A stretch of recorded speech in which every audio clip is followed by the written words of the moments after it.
شہادت علی الناس اور امت محمدی کی ذمہ داری۔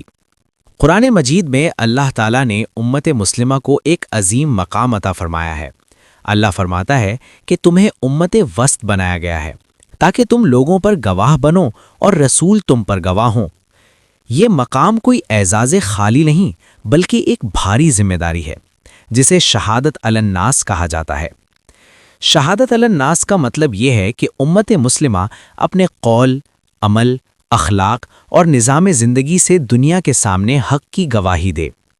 ہم صرف زبان سے اسلام کی حقانیت بیان کرنے کے مکلف نہیں بلکہ اپنے کردار سے یہ ثابت کرنا ہماری ذمہ داری ہے کہ اللہ کا دین انسانیت کے لیے رحمت ہے۔ اللہ تعالیٰ نے اس ذمہ داری کی بنیاد اپنے نبی کی بعثت پر رکھی۔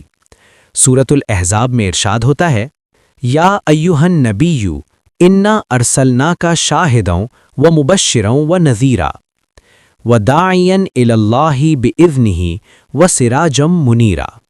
آیت میں نبی کو 5 عظیم صفات کے ساتھ متعارف کرایا گیا۔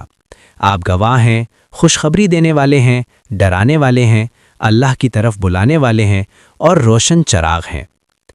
نبی کی یہ شہادت امت کے لیے نمونہ ہے۔ امت مسلمہ کو بھی نبی کے طریقے پر چلتے ہوئے حق کی گواہی دینی ہے۔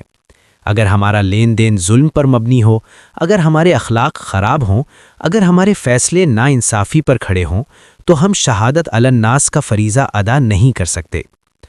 امت وسط ہونے کا تقاضا یہ ہے کہ ہم افراط و تفریط سے بچیں، عدل کو قائم کریں اور ہر حال میں سچ کے ساتھ کھڑے رہیں۔ یہی وہ عملی دعوت ہے جو دنیا کے دلوں کو اسلام کی طرف مائل کرتی ہے۔ آج اگر دنیا اسلام کو شک کی نگاہ سے دیکھتی ہے تو اس کی ایک بڑی وجہ یہ ہے کہ ہم نے اپنی شہادت کو کمزور کر دیا ہے۔ ضرورت اس بات کی ہے کہ ہم قرآن کو اپنا دستور، نبی کی سیرت کو اپنا کردار اور عدل کو اپنا معیار بنائیں۔ جب امت اپنی ذمہ داری کو پہچان لے گی تبھی وہ دوبارہ انسانیت کے لیے روشنی کا مینار بن سکے گی، اور یہی شہادت علی الناس کا اصل مقصد ہے۔